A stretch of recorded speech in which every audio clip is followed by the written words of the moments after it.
दोस्तों, स्वागत है आपको हमारे YouTube चैनल जीएस मैग्नेट में। जैसा कि आप लोगों को पता है कि बिहार पुलिस की जो नई वैकेंसी आई हुई है, उसके लिए हम लोग इस चैनल पे लगातार टॉपिक वाइज प्रश्न को कर रहे हैं, जो एग्जाम की दृष्टि से काफ़ी महत्वपूर्ण है। ठीक है, तो चलिए आज इस वीडियो में भी हम लोग एक नए टॉपिक के साथ क्वेश्चन को करेंगे। आज का टॉपिक हमारा रहने वाला है आवर्त सारणी। क्या आवर्त सारणी से जो है आज का क्वेश्चन रहने वाला है, और ये क्वेश्चन काफ़ी इंपॉर्टेंट है, जो हर एग्जाम में पूछे जा सकते हैं। चाहे वो एग्जाम आपका बिहार पुलिस का हो, चाहे एसएससी का हो या रेलवे का हो, हर एग्जाम में एक आध क्वेश्चन देखने को मिल जाता है। ठीक है, इसके पिछले दो वीडियो में हम लोगों ने ताप और उष्मा से संबंधित और जो है नाभिक और परमाणु से संबंधित क्वेश्चन को किए थे। आज इस वीडियो में हम लोग आवर्त सारणी से क्वेश्चन को करेंगे। किससे करेंगे? आवर्त सारणी से। तो चलिए वीडियो को शुरू करने से पहले यदि आप लोग हमारे चैनल पे नए हैं तो कृपया चैनल को सब्सक्राइब कर ले और बगल में बेल बटन को भी दबा ले, ताकि जो भी वीडियो डाला जाए आपके पास जल्दी पहुंच जाए। और हाँ दोस्तों, आप लोग समय को देखते हुए, आजकल के एग्जाम की लेवल को देखते हुए अभी से तैयारी में लग जाइएगा तो आपके लिए बेहतर होगा, क्योंकि कंपटीशन का लेवल बहुत ही हाई हो चुका है, बहुत ही हाई हो चुका है। काफ़ी लोगों के बीच, लाखों लोगों के बीच बैठ के आपको एग्जाम निकालना होता है। ठीक है, तो चलिए वीडियो को शुरू करने से पहले यदि आप लोग हमारे चैनल पर नए हैं तो कृपया चैनल को सब्सक्राइब कर ले, और जिन लोगों ने चैनल को सब्सक्राइब कर लिया है उनके लिए तहे दिल से बहुत बहुत धन्यवाद। चलिए चलते हैं अपने पहले प्रश्न की ओर। हमारा जो पहला प्रश्न है दोस्तों, वो है आधुनिक आवर्त नियम के प्रवर्तक है। आधुनिक आवर्त नियम के प्रवर्तक कौन है दोस्तों, ये बताना है। तो अगर बात किया जाए आधुनिक आवर्त नियम के प्रवर्तक का दोस्तों, तो वह है मोसले। कौन सा है दोस्तों? मोसले। ठीक है, चलिए चलते हैं अपने अगले प्रश्न की और। हमारा जो अगला प्रश्न है दोस्तों, वो है किस वैज्ञानिक ने सर्वप्रथम आवर्त सारणी का निर्माण किया था? किस वैज्ञानिक ने सर्वप्रथम आवर्त सारणी का निर्माण किया था? तो इसका राइट आंसर दोस्तों हो जाएगा आपका मैडलिफ। कौन सा, किसने किया था दोस्तों? मैडलिफ ने। ठीक है, चलिए चलते हैं अपने अगले प्रश्न की ओर। हमारा जो अगला प्रश्न है दोस्तों, वो है आवर्त सारणी के दूसरे आवर्त में तत्वों की संख्या कितनी होती है? आवर्त सारणी के दूसरे आवर्त में तत्वों की संख्या कितनी होती है दोस्तों? तो अगर बात किया है दूसरी में, तो दूसरी में कितना होता है दोस्तों? 8 तत्व होते हैं। क्या होते हैं? 8 तत्व होते हैं। और आप लोगों को यह भी पता होना चाहिए कि आवर्त सारणी में कुल कितने आवर्त होते हैं दोस्तों? तो 7, और कितने वर्ग होते हैं? तो 18। इस बात को भी आप लोग ध्यान रखिएगा। ठीक है, चलिए चलते हैं अपने अगले प्रश्न की और। हमारा जो अगला प्रश्न है दोस्तों, वो है प्रत्येक आवर्त का प्रथम सदस्य होता है। प्रत्येक आवर्त का प्रथम सदस्य कौन सा होता है, यानी कौन सा तत्व होता है? तो प्रत्येक आवर्त का प्रथम सदस्य दोस्तों एक क्षार धातु होता है दोस्तों। क्या होता है? क्षार धातु। ठीक है, चलिए चलते हैं अपने अगले प्रश्न की और। हमारा जो अगला प्रश्न है दोस्तों, वो है प्रत्येक आवर्त का अंतिम सदस्य बताना है दोस्तों। प्रत्येक आवर्त का अंतिम सदस्य, जैसा कि हम लोगों ने पढ़ा कि प्रत्येक आवर्त का प्रथम सदस्य एक क्षार धातु होता है, इस क्वेश्चन में हम लोग जानेंगे कि प्रत्येक आवर्त का अंतिम सदस्य क्या होता है। तो दोस्तों एक निष्क्रिय गैस। आप लोग याद रखिएगा, क्या? निष्क्रिय गैस। ठीक है, चलिए चलते हैं अपने अगले प्रश्न की और। हमारा जो अगला प्रश्न है दोस्तों, वो है सबसे हल्का तत्व कौन सा है? सबसे हल्का तत्व जो है कौन सा है दोस्तों? तो सबसे हल्का तत्व की बात की जाए दोस्तों, कौन सा है? लिथियम है। क्या है? लिथियम है। और लिथियम जो होता है दोस्तों ठोस अवस्था में पाया जाता है। किस अवस्था में? ठोस अवस्था में। ठीक है, चलिए चलते हैं अपने अगले प्रश्न की और। हमारा जो अगला प्रश्न है दोस्तों, वो है पृथ्वी पर सबसे अधिक मात्रा में पाया जाने वाला धातु है। पृथ्वी पर सबसे अधिक मात्रा में कौन सा धातु पाया जाता है दोस्तों? तो अगर बात की जाए इसका राइट आंसर दोस्तों, तो एल्युमिनियम। कौन सा धातु दोस्तों? एल्युमिनियम। अब आप सोचिएगा कि एल्युमिनियम इतना ज़्यादा पाया जाता है तो आखिर इतना महंगा क्यों है? क्योंकि एल्युमिनियम का जो शुद्धिकरण होता है काफ़ी खर्चीला होता है, इसलिए एल्युमिनियम क्या होता है? महंगा होता है, और लोहा सस्ता होता है। ठीक है, चलिए चलते हैं अपने अगले प्रश्न की और। हमारा जो अगला प्रश्न है दोस्तों, वो है कौन सा तत्व सबसे अधिक ऋणात्मक है? कौन सा तत्व सबसे अधिक ऋणात्मक है दोस्तों? विद्युत ऋणात्मक है। तो अगर बात की जाए इस क्वेश्चन की राइट आंसर का दोस्तों, तो फ्लोरीन आप लोग याद रखिएगा, यानी कि ऑप्शन नंबर बी। चलिए चलते हैं अपने अगले प्रश्न की और। हमारा जो अगला प्रश्न है दोस्तों, वो है किस समूह के तत्व को सिक्का धातु कहते हैं? किस समूह के तत्व को दोस्तों सिक्का धातु कहते हैं? तो अगर इस क्वेश्चन का राइट आंसर का बात किया जाए दोस्तों, तो इसका right answer option number B को आप लोग याद रखिएगा, यानी कि वर्ग ए के बी के तत्व को क्या बोलते हैं? सिक्का धातु बोलते हैं। ठीक है, चलिए चलते हैं अपने अगले प्रश्न की और। हमारा जो अगला प्रश्न है दोस्तों, वो है पोलोनियम की खोज किसने की थी? पोलोनियम की खोज जो है दोस्तों किसने की थी? तो पोलोनियम की खोज मैरी क्यूरी ने किया था दोस्तों। किसने किया था? मैरी क्यूरी ने किया था। ठीक है, चलिए चलते हैं अपने अगले प्रश्न की और। हमारा जो अगला प्रश्न है दोस्तों, वो है मेंडलीव के आवर्त सारणी में तत्वों के वर्गीकरण का आधार था। मेंडलीव के आवर्त सारणी में जो दोस्तों तत्वों के वर्गीकरण का आधार क्या था दोस्तों? तो अगर बात किया जाए इसका राइट आंसर का दोस्तों, तो इसका राइट आंसर होगा, इसका राइट आंसर दोस्तों ऑप्शन नंबर ए को आप लोग याद रखिएगा, यानी कि परमाणु द्रव्यमान था, ठीक है। यानी परमाणु द्रव्यमान के आधार पर ही मेंडलीफ ने अपना आवर्त सारणी तैयार किया था, ठीक है। चलिए चलते हैं अपने अगले प्रश्न की ओर। हमारा जो अगला प्रश्न है दोस्तों वो है तत्वों का पहला वर्गीकरण किसने किया था। तत्वों का पहला वर्गीकरण किसने किया था दोस्तों। तो अगर बात की जाए इस क्वेश्चन की राइट आंसर की, तो इसका right answer option number D को आप लोग याद रखिएगा, यानी कि डोबे रेनर त्रिक इसको कहा जाता है। इसने तत्वों के त्रिक नियम का जो है क्या किया, प्रतिपादन किया था, ठीक है। चलिए चलते हैं अपने अगले प्रश्न की ओर। हमारा जो अगला प्रश्न है दोस्तों वो है आवर्त सारणी में दाएं से बाएं बढ़ने पर तत्व के धात्वित्व गुण में वृद्धि होती है, विद्युत चालकता में वृद्धि होती है, अधात्वित्व गुण में वृद्धि होती है कि इनमें से कोई नहीं। तो बात की जाए इस क्वेश्चन की राइट आंसर की दोस्तों, तो तत्वों को दाएं से बाएं जाने में जो होती है विद्युत चालकता में क्या होती है, वृद्धि होती है दोस्तों। क्या होती है, विद्युत चालकता में वृद्धि होती है, ठीक है। चलिए चलते हैं अपने अगले प्रश्न की ओर। हमारा जो अगला प्रश्न है दोस्तों वो है मेंडलीफ के अनुसार तत्वों के गुण आवर्ती फलन के होते हैं, परमाणु भार के। किसके भार के होते हैं दोस्तों, परमाणु भार के क्या होते हैं, फलन होते हैं, ठीक है। चलिए चलते हैं अपने अगले प्रश्न की ओर, ठीक है। हमारा अगला जो प्रश्न है दोस्तों वो है औष्टक नियम। क्या औष्टक नियम किसने प्रतिपादित किया था। औष्टक नियम जो है दोस्तों बताना है किसने प्रतिपादित किया था। तो न्यूलैंड्स का आप लोग नाम याद रखिएगा, यही जो है औष्टक नियम का प्रतिपादन किया था, ठीक है। अब तक ज्ञात अधातुओं में कितने अधातु ठोस अवस्था में पाए जाते हैं। अब तक ज्ञात अधातु में कितने जो अधातु होते हैं ठोस अवस्था में पाए जाते हैं। तो सबसे पहले दोस्तों आपको पता होना चाहिए कि अभी तक 22 अधातुओं की खोज हुई है।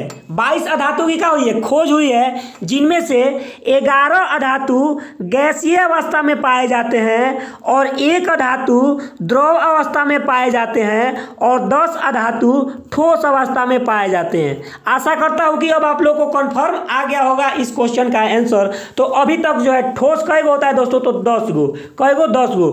ये जो एक द्रव के रूप में होता है दोस्तों वो कौन होता है, ब्रोमीन होता है। क्या होता है दोस्तों, ब्रोमीन होता है, ठीक है। इस बात को भी आप लोग ध्यान रखें, यानी कि ब्रोमीन जो होता है दोस्तों वो द्रव अवस्था में पाया जाता है, ठीक है। इस बात को आप लोग ध्यान रखिएगा। और एक ही ऐसा धातु है जो द्रव अवस्था में पाया जाता है, वो क्या है, ब्रोमीन दोस्तों। क्या, ब्रोमीन, ठीक है।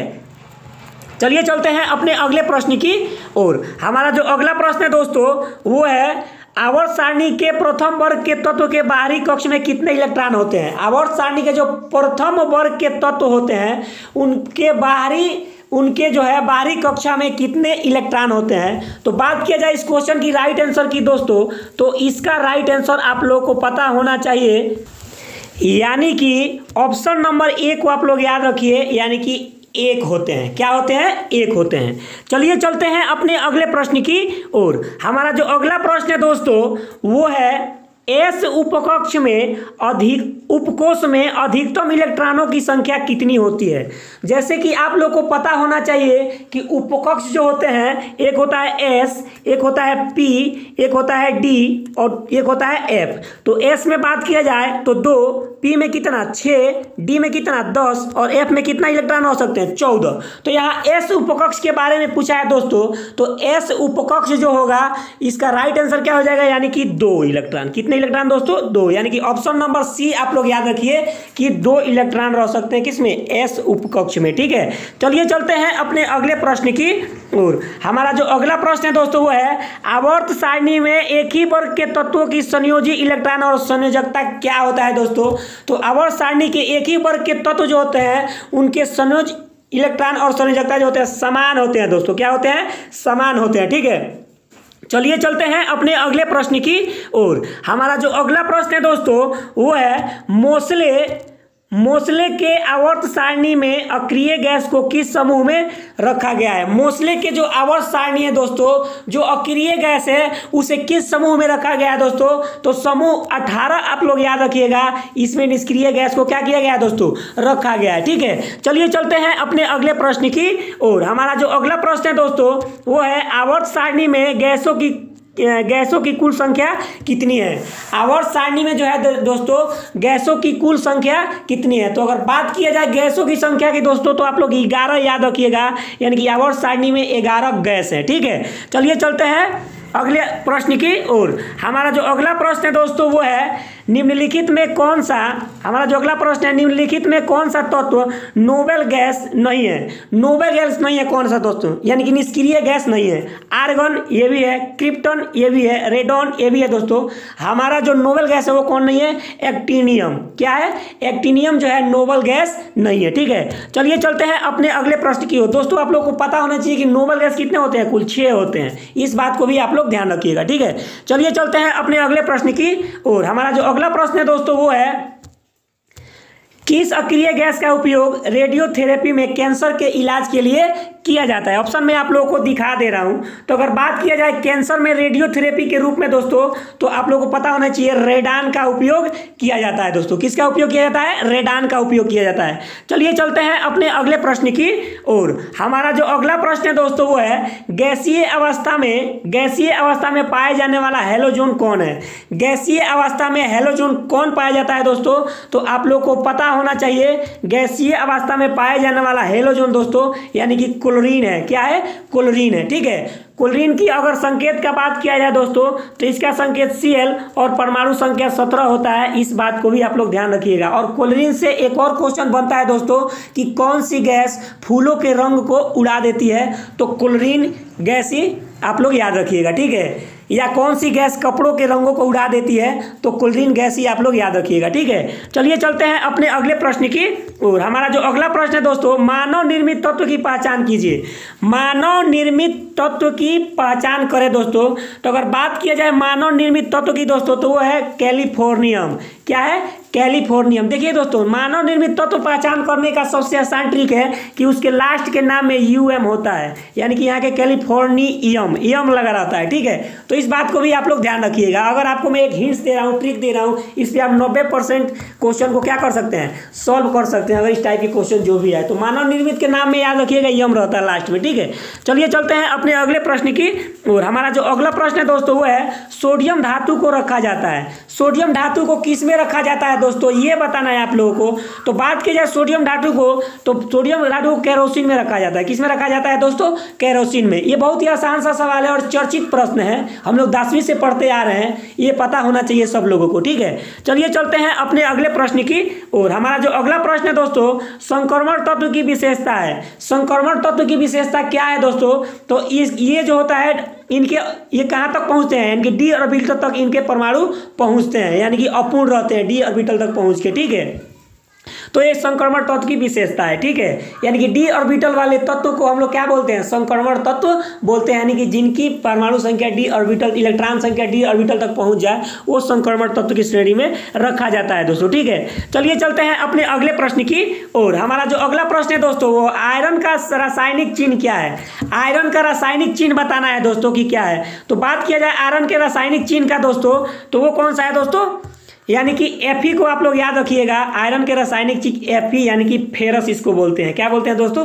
फेरस, यानी कि ये इसका लैटिन नाम होता है। ठीक है, फेरस। ठीक है, चलिए चलते हैं अपने अगले प्रश्न की और। हमारा जो अगला प्रश्न है दोस्तों वो है, क्षार धातुओं को आवर्त सारणी के किस समूह में रखा गया है? क्षार धातुओं को आवर्त सारणी के किस समूह में रखा गया है? तो अगर बात किया जाए इस क्वेश्चन की राइट आंसर की दोस्तों, ऑप्शन नंबर C, यानी कि समूह किस में रखा गया है? A में रखा है, 1 के 1 में रखा गया है। ठीक है, यानी प्रथम समूह में, प्रथम वर्ग में रखा गया है। ठीक है, चलिए चलते हैं अपने अगले प्रश्न की और। हमारा जो अगला प्रश्न है दोस्तों वो है, किस अक्रिय गैस का उपयोग रेडियोथेरेपी में कैंसर के इलाज के लिए किया जाता है? तो अभी ये प्रश्न दोबारा टाइप हो चुका है दोस्तों, इसको आप लोग मैनेज कीजिएगा।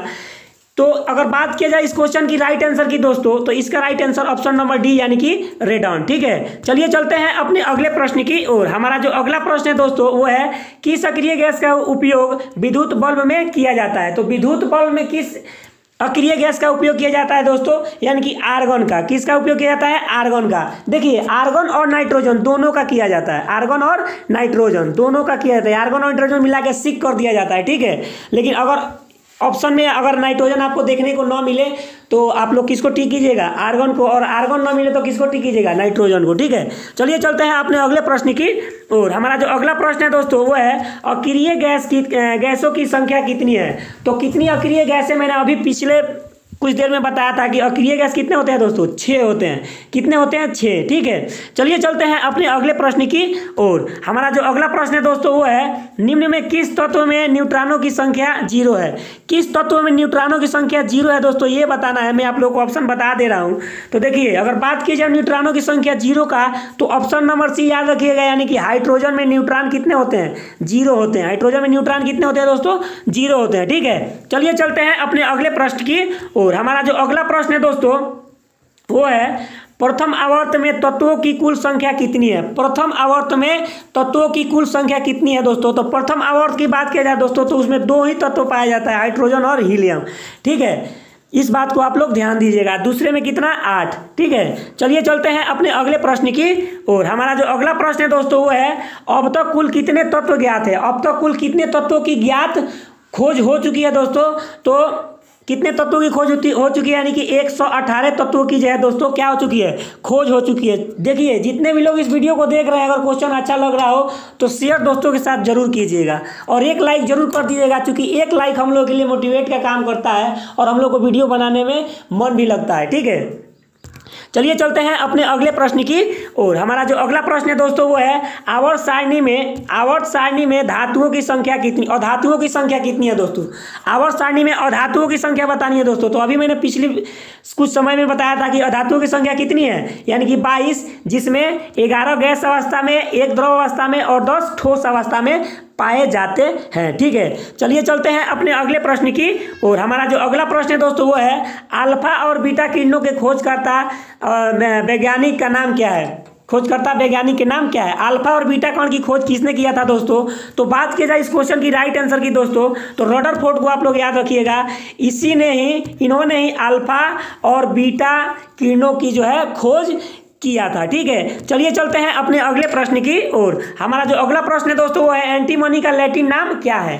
एंटीमनी का लैटिन नाम जो है दोस्तों एस्टिबियम है और इसका संकेत क्या होता है, Sb होता है और इसकी परमाणु संख्या कितनी होती है, 51 होती है। ठीक है, जैसा कि आज के इस वीडियो में हम लोग आवर्त सारणी से संबंधित महत्वपूर्ण क्वेश्चन को किए, जो हर एग्जाम में पूछने की संभावना बनी रहती है। वीडियो अगर आप लोगों को अच्छा लगा हो तो कृपया वीडियो को लाइक कर दें और चैनल नए हैं तो चैनल को सब्सक्राइब कर लें, और जिन लोगों ने चैनल को सब्सक्राइब कर लिया है उनके लिए तहे दिल से धन्यवाद। चलिए इसी के साथ मिलते हैं हम एक अगले वीडियो में एक नए टॉपिक के साथ। तब तक के लिए जय हिंद, जय भारत।